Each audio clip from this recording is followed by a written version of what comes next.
Bonjour à tous et bienvenue en ce dimanche pour une nouvelle vidéo, un nouveau débrief sur un thème forcément inspiré légèrement par l'actualité de cette semaine, car comme vous le savez, ce 17 février, un Rafale B, un Rafale biclasse, a percuté du côté du Castellet dans le 04 une ligne haute tension de 20 000 volts et ça a laissé le village du Castellet sans électricité pendant plusieurs heures. Heureusement, plus de peur que de mal, grâce à l'intervention des pompiers qui ont éteint de suite le départ d'incendie et grâce à la gestion de la collision, si on peut dire, par l'équipage qui a réussi à se poser en toute sécurité et sans largage de réservoir, sans largage de rien du tout, de bidon, sur la base de l'armée de l'air de Orange. Plus de peur que de mal.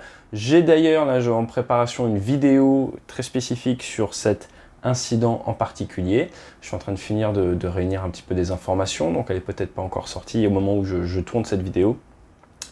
L'idée c'est quoi aujourd'hui? L'idée c'est de vous parler d'un accident, d'un rapport d'enquête, de sécurité du BEADR, d'un incident assez similaire qui a eu lieu avec un Mirage F1 en 2014. Pourquoi s'appuyer dessus? Pour mieux comprendre ce qui a pu se passer, mais surtout pour laisser les enquêteurs enquêter et pour rebondir un petit peu sur l'actualité, vous donner des clés de lecture, des clés de compréhension autour de cet incident de Rafale avec des sources fiables. Allez, si ça vous va, n'hésitez pas à vous abonner et jingle!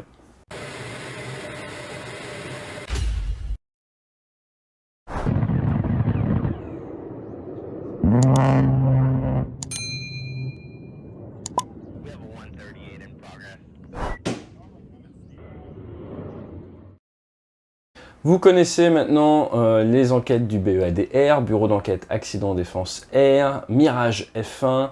Le Mirage F1 a été arrêté en 2014. Donc la première chose, je pense, à dire pour parler de cet événement, c'est que le Mirage F1, premier vol en 1966, service actif en 1973, dernier vol officiel opérationnel le 13 juin 2014. Et là, regardez la date.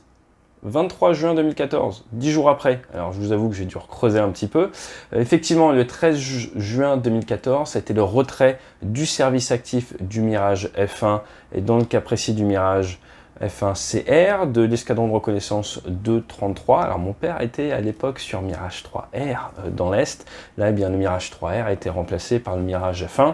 Et il y a une multitude de versions différentes du Mirage F1 qui est un chasseur produit à 720 exemplaires, propulsé par un Atar 9K50. Moi, je fais du super étendard, 8K50. La grosse différence, c'est la présence d'une post-combustion, qui nous donne 4 tonnes 9 de poussée à sec, qui nous donne 7 tonnes de poussée avec la post-combustion, une masse de l'aéronef de 7 tonnes 4 à vide, 16 tonnes en masse maximum, et des vitesses qui peuvent monter à Mach 2,2, donc le Mirage F1 va plus vite qu'un Rafale. Qu'est-ce que je peux vous dire d'autre? 2 canons 250 obus, donc plus d'emport que sur un Rafale par exemple, et 6 tonnes 3 de charge et un radar Cyrano 4. Alors me demandez pas si c'est Cyrano parce que son nez est long, peut-être, je sais pas, on parlera des radars à l'occasion. Ce que je peux vous dire d'autre, c'est que il a été basé sur la base aérienne 118 de Mont-de-Marsan et que maintenant les traditions de l'ER-233 ont été reprises depuis octobre 2020 par un escadron de drones, les drones étant basés à Cognac, jusqu'à preuve du contraire. Voilà, pour ce qui est de ce vol, qu'est-ce qu'on apprend? Que c'est l'immatriculation Fox Uniform India Charlie Hotel, que ça arrivait dans le 38 à côté du lac de Monténard, et que c'était une patrouille de 2 aéronefs, qu'on appelle également une patrouille légère, qui est généralement le couteau suisse de la chasse quand on part en opération. C'est généralement 2 avions, c'est facile à gérer, et on essaye de ne jamais partir seul au combat, pour plein de raisons. Ce que je peux vous dire, regardons un petit peu ce compte rendu, je ne vais pas tout vous lire dans l'ordre chronologique, je vous mets le lien, je vais essayer de vous résumer un petit peu tout ça. C'est déjà que rien n'est jamais simple et que surtout quand vous avez un compte rendu d'enquête, c'est que les choses n'étaient pas parfaites dans le meilleur du monde. Ce que je veux dire par là, c'est que vous avez le leader qui est en fait un pilote opérationnel. Vous avez différents degrés de qualification dans l'armée de l'air, vous avez les pilotes opérationnels qu'on appelle les PO qui ont le droit d'accompagner un leader en vol, vous avez les sous-chefs de patrouille qui ont le droit de gérer 2 avions et vous avez ensuite les chefs de patrouille qui eux ont le droit de gérer 4 ou plus d'avions et sur certaines qualifs il y a également ce qu'on appelle les chefs de dispositif. Dans ce cas-là, le leader était un PO. Mais un PO un peu spécial, pourquoi? Parce qu'il avait fini toute la formation sous-chef de patrouille et il était en attente d'une signature pour avoir droit d'être officiellement sous-chef de patrouille. Donc son responsable de mission, le chef de patrouille, a pris la position numéro 2, lui a donné la tête. Et ce que je peux ajouter également sur le chef de patrouille, donc qui était en position d'équipier, eh bien c'est qu'il était OUO. L'OUO, qu'est-ce que c'est? C'est l'officier d'utilisation opérationnelle, c'est un petit peu l'expert machine, le référent machine. Donc nous avons une patrouille de 2 avec un très jeune leader en passe d'être officiel et nous avons l'OUO en place arrière, donc en numéro 2 qui l'accompagne, qui est donc une personne d'expérience. Moi j'ai eu la chance d'être OUO sur Rafale Marine, alors que j'étais jeune chef de patrouille, donc voilà, vous voyez quand même que c'est quelque chose qu'il précise parce qu'apparemment voilà, ça a le mérite d'être noté. Heure de départ 8h10, c'est donc tôt le matin. Qui dit tôt le matin dit soleil quand même assez bas. Pour tout ce qui est vol en montagne, vous voulez vous méfier du soleil levant et du soleil couchant, principalement parce que ça va créer des masques avec les ombres, surtout l'hiver, et ça peut vous amener à mal juger votre distance par rapport au relief, notamment dans du vol de vallée. Donc ça c'est un petit point qu'on m'avait appris alors que je volais sur Tucano. J'ai eu la chance de faire un petit peu de T27 Tucano lorsque j'étais à Salon de Provence avant de partir aux États-Unis faire ma formation.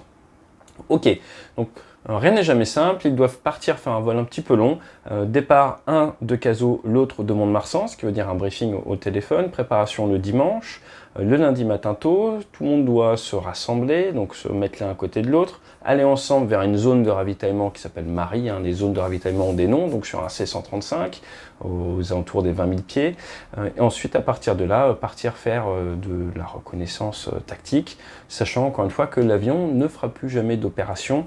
Nous sommes un petit peu dans la fin de règne, si on peut dire, d'un avion, donc ça y est, on sait qu'il ne fera plus jamais d'opération, mais on en profite quand même pour poursuivre l'entraînement du personnel, sachant que l'avion a continué à voler jusqu'au 14 juillet. Il a notamment défilé le 14 juillet 2014, et après, eh bien, le Mirage F1 s'est posé à Châteaudun, d'où eh bien, ils ont été stockés, et pour certains, revendus. Le Mirage F1 a une nouvelle vie aux États-Unis avec les sociétés militaires privées qui servent de plastron pour l'entraînement des pilotes de F-35, de F-15, de F-16, de F-22. Donc il y a à l'heure actuelle des avions anciennement de l'armée française qui volent au-dessus des déserts aux États-Unis, au-dessus de la mer.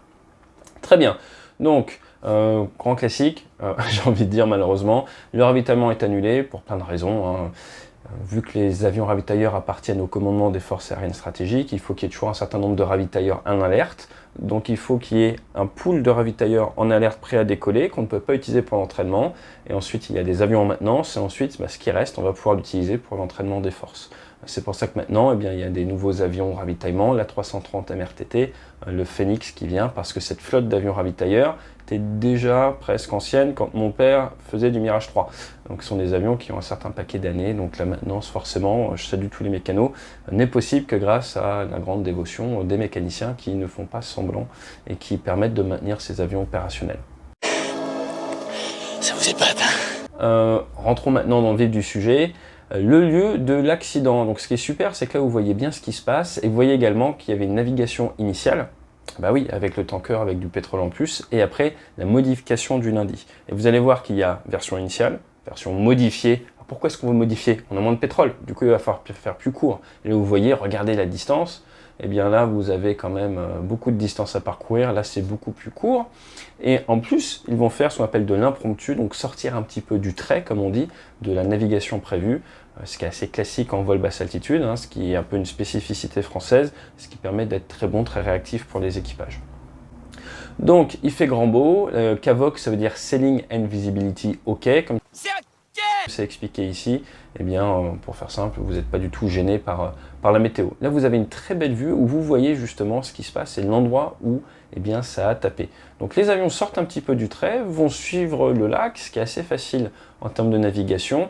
Et là, c'est là que le drame arrive, eh bien, le leader, donc notre jeune leader, eh bien, il se rend compte qu'il a 270 pieds.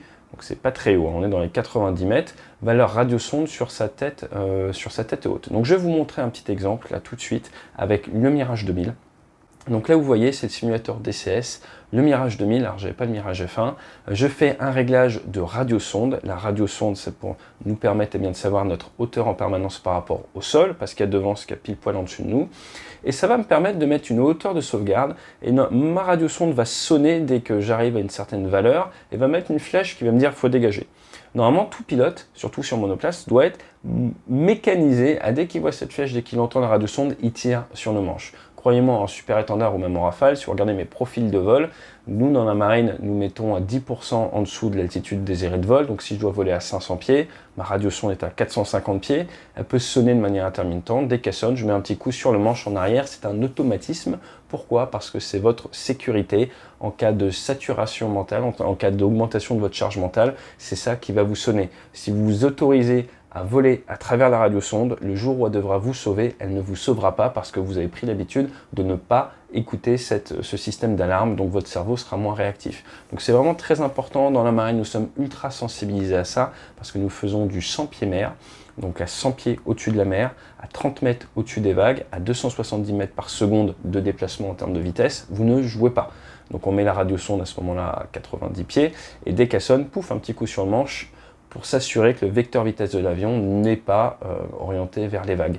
Même chose au-dessus de la Terre, sauf que là, eh bien, notre pilote, il n'a pas fait ses actions vitales comme il aurait dû, il a laissé sa radiosonde bas, et du coup, elle ne saute pas. L'autre souci, c'est quoi? C'est qu'il arrive à 270 pieds, il le voit, il commence à remonter, et va remonter jusqu'à l'impact de la ligne électrique à 380 pieds, et il va mettre 18 secondes à remonter, ce qui montre bien qu'il n'a pas la volonté de remonter de suite à sa altitude minimum de vol, qui doit être 500 pieds. Donc en gros, pour faire simple, vous faites ça dans la marine, vous le faites qu'une fois. Si vous le faites 2 fois, je pense que ça se passe très très mal pour vous. Je ne juge pas ce que fait l'armée de l'air, chaque boutique est différente. Je n'ai pas volé dans l'armée de l'air en unité de combat, je ne sais pas exactement comment ils fonctionnent par rapport à ça. Les Mirage F1 sont des grands spécialistes, comme les Mirage 2000D, du vol très basse altitude. Donc c'est des environnements dans lesquels ils sont très à l'aise. Vous partez en Afrique avec les Mirage F1 à l'époque ou autre, regardez sur internet les vidéos YouTube, ils sont habitués à voler très bas. Et cette habitude a tendance des fois, eh bien, quand vous devez respecter des textes en paix ou autre, eh bien, à jouer sur votre sensation de confort. C'est bien mis en avant dans le compte rendu d'enquête. Donc il ne se détecte aucun danger, il ne ressent aucun danger à 270-300 pieds, parce que ce sont des équipages qui sont entraînés à ça. Donc différence entre ce que vous êtes habitué à faire et ce que vous vous entraînez à faire dans certaines zones ségrégées. Il est tout à fait légal dans certaines zones en France de voler à 250 pieds. Là, c'est pas une zone comme ça, c'est une zone 500 pieds. Et donc, grosse différence entre votre sensation de confort et la légalité dans l'espace aérien dans lequel vous vous trouvez. Et dans ce cadre-là, eh bien, c'est un espace aérien à 500 pieds. Attention à ça. Ok, donc ils sont en vol, et là, qu'est-ce qui se passe? Eh bien, le leader vient heurter la ligne haute tension. Ça tape au niveau du RPL. Le RPL, c'est le bidon. Donc, un des RPL est endommagé. Eh bien, il va larguer au-dessus d'une forêt proche de l'aéroport sur lequel il se déroute ces bidons. Ces bidons arrivent dans la forêt, n'explosent pas, hein, on n'est pas dans un territoire ennemi, je vais parler du film où tout explose, et il se pose sans souci, accompagné par le numéro 2, et le numéro 2 remet les gaz et va se poser à Mont-de-Marsan. Vous préférez poser vos avions sur des terrains militaires pour plein de raisons, et donc là, l'avion en panne s'est posé sur un terrain civil, l'avion militaire, lui, avait le pétrole pour, l'autre avion avait le pétrole pour, donc il est rentré sur un autre terrain. Voilà, donc là on voit très très bien, pylône version est, pylône version ouest, vous voyez les deux, on voit très très bien ce qui se passe, et les câbles sectionnés. Donc comme vous pouvez voir, c'est très dur à voir. Pour faire simple, le pilote, il suivait le lac, il voit la petite embouchure, il se dit je vais passer là, et pas de chance, il y a des pylônes. Il ne les a pas détectés, pourquoi? Parce que il y avait un phénomène un peu de... pour plein de raisons, c'est dur de voir. Vous voyez sur la photo, c'est très très dur de voir. Donc normalement, on vient bien préparer la mission, bien regarder où se trouvent les pylônes, s'assurer normalement que sur nos cartes aéronautiques, ce genre de pylônes eh bien, sont renseignés. Ou sinon, il y a des petites techniques qui permettent, eh bien, vous descendez un petit peu, vous faites ressortir le contraste et ça vous permet de mieux voir et d'éventuellement des obstacles. Et il l'explique dans le compte rendu, c'est notamment ce que fait l'OIO, hein, qui a plus d'expérience, qui lui a une grosse... on va dire un plan d'action pour essayer de détecter ces choses-là. Donc si on revient rapidement sur la patrouille, le leader a 29 ans, il a 900 heures totales, 450 sur Mirage F1. Ça c'est intéressant, pourquoi? Parce qu'il a un petit peu le package parfait de la personne qui se tue en avion de chasse. C'est généralement quand vous êtes sous-chef de patrouille, vous êtes bien en confiance, vous êtes encore jeune, Vous pensez que vous maîtrisez bien parce que vous êtes beaucoup entraîné. Là, il a dû beaucoup travailler pour obtenir sa qualification sous-chef de patrouille. Et donc, c'est soit un moment où on commence à se sentir très à l'aise dans l'avion, et dès qu'on est à l'aise, eh bien, c'est là où on a tendance à faire un peu des bêtises. Je pense que là, la preuve en est encore une fois faite. Alors, tant mieux pour lui, ça s'est bien fini, mais si vous regardez un peu dans les statistiques, c'est souvent aux alentours de ces qualifs-là que les accidents les plus graves arrivent. Le numéro 2, lui, 35 ans, chef de patrouille depuis 2008, donc ça fait 6 ans qu'il est chef de patrouille, 2362 heures sur Mirage F1, donc autant dire qu'il maîtrise un max. Et voilà, au niveau des avions, ça rentre un petit peu dans les détails. Là, c'est très intéressant, vous voyez la trajectoire d'approche du leader, hein, il suit clairement le relief, il essaye de rester caché dans le relief, et là, ben, il n'arrive pas à détecter les pylônes. Vous voyez, là, on arrive à bien voir, justement, par contraste, le pylône, mais pour ça, eh bien, il faut quand même regarder. Qu'est-ce qui est intéressant de voir? Eh bien là, vous voyez l'avion, ils nous ont fait un super truc, tout ce qui a été abîmé. Vous avez l'antenne IFF basse, IFF c'est une sorte de transpondeur militaire qui a été touché, l'échangeur RR écrasé, les écopes de ventilation déformées, écope pré-refroidissement, eh bien ça s'est arraché, bourrage de l'écope de la carène de trappe, la goulotte canon droite est enfoncée. Alors je vous ai parlé des canons, oui il y a 2 canons sur Mirage F1, mais sur cette version-là de reconnaissance, eh bien un des canons a été remplacé par un capteur infrarouge, pour information, et ce type de Mirage F1 est rentré en service en 1983. Ok, donc vous voyez pas mal de dégâts, là on voit la photo au parking, marquage prononcé d'un fil de la ligne à haute tension, voilà, donc ça a pas mal touché. Oui, un avion de chasse c'est costaud, oui un Mirage F1 c'est costaud, ce sont des avions qui sont faits quand même pour faire la guerre. Donc, vous voyez c'est très résistant, et vous voyez là à l'arrière, pareil, eh bien il y a eu des dégâts, pas mal de dégâts, donc la décision de se poser de suite était effectivement celle à faire. Là on voit les 2 bidons, les RPL, donc vous avez le gauche et le droit.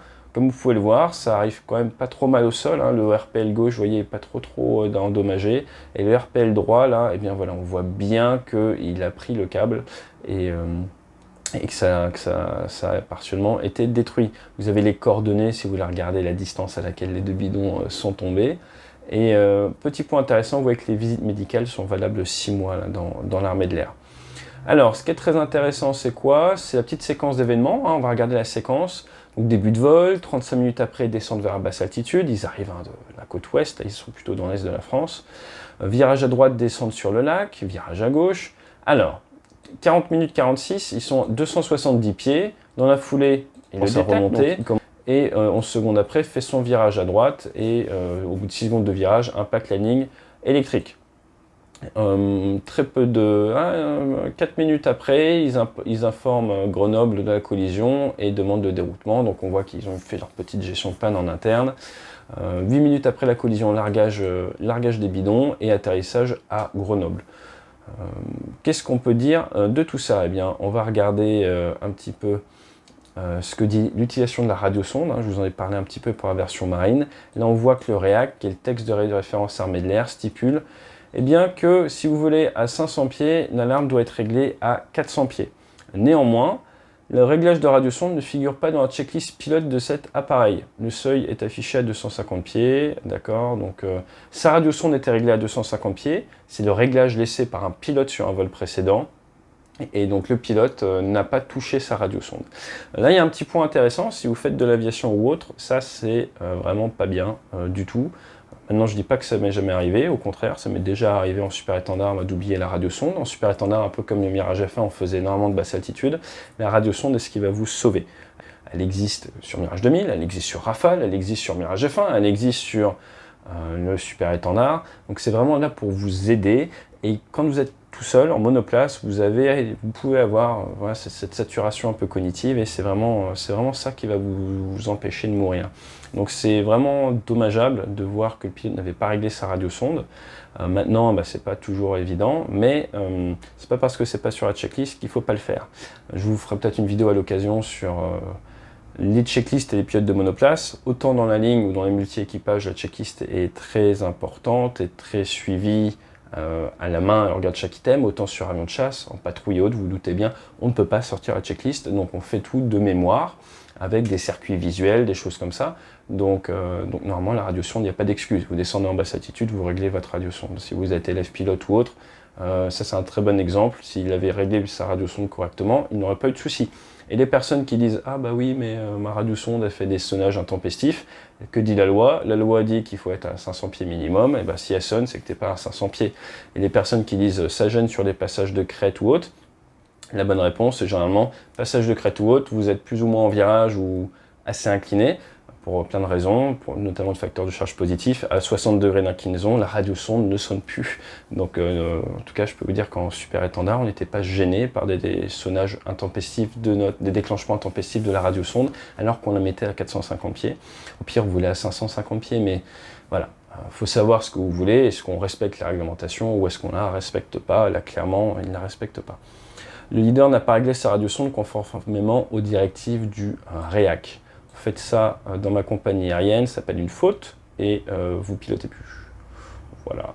Le leader n'a pas conservé une hauteur de vol supérieure à 500 pieds, faites ça dans ma compagnie aérienne, et vous ne voulez plus non plus. Je pense même que vous allez au tribunal. Donc là, je fais une petite blague, mais c'est vraiment important de comprendre que autant il y a des rapports des fois qui sont carabinés, là c'est très factuel, c'est très bien. Le travail d'anticipation nécessaire à la détection d'obstacles n'a pas été réalisé dans les conditions de travail optimales.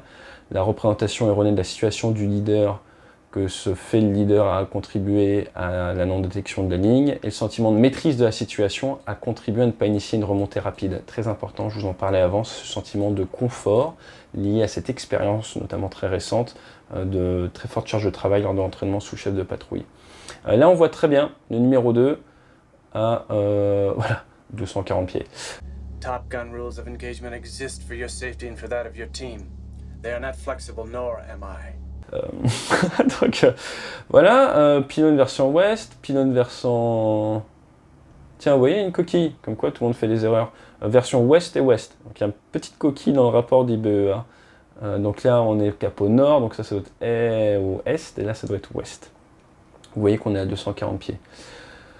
Le leader n'est pas parvenu à détecter la présence de lignes à haute tension. Voilà, donc là, il nous explique un petit peu ses soucis de visibilité. L'expérience limitée du leader en zone montagneuse a contribué à son positionnement non optimal et aux non-détections de la ligne. Ouais, donc le vol en montagne, c'est vraiment quelque chose qui s'apprend. Et là, j'aime bien parce qu'ils nous mettent gentiment un petit rappel de la loi.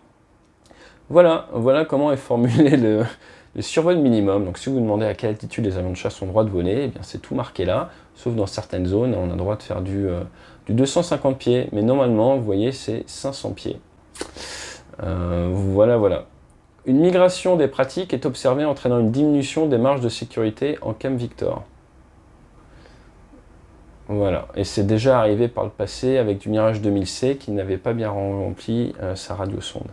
Donc voilà, moi je suis pas là pour tirer sur les équipages, pas du tout, on a tous fait des bêtises. Ce qui est très intéressant, c'est les conclusions. Le vol est une mission d'entraînement à la reconnaissance tactique en montagne. La patrouille légère se compose d'un pilote opérationnel, qui est leader, et d'un numéro 2, chef de patrouille responsable de la patrouille. Le vol initialement prévu a fait l'objet de modifications suite à l'annulation du ravitaillement. Troisième vol dans les Alpes pour leader, l'appareil ne présente aucun défaut, il fait beau, le pilote n'a pas vu la ligne, elle n'est pas équipée d'un dispositif de signalement particulier, ça n'aide pas, et l'impact a lieu à 380 pieds. Les causes: choix de trajectoire non optimale en termes de sécurité en navigation impromptue, non-détection sur la carte et en visuel de la ligne, passage sous la hauteur réglementaire de vol, 500 pieds.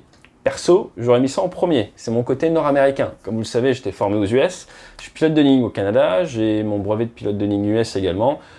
Voilà, nous en Amérique du Nord, il y a la loi, c'est la loi, on ne joue pas avec la loi, surtout pas. Vous regardez toutes les histoires de procès ou autres, vous ne jouez pas avec la loi si vous voulez en Amérique du Nord. Donc pour moi, dans ma tête là de pilote nord-américain, ça c'est un tout premier. Tu ne descendras pas en dessous de la hauteur réglementaire de vol.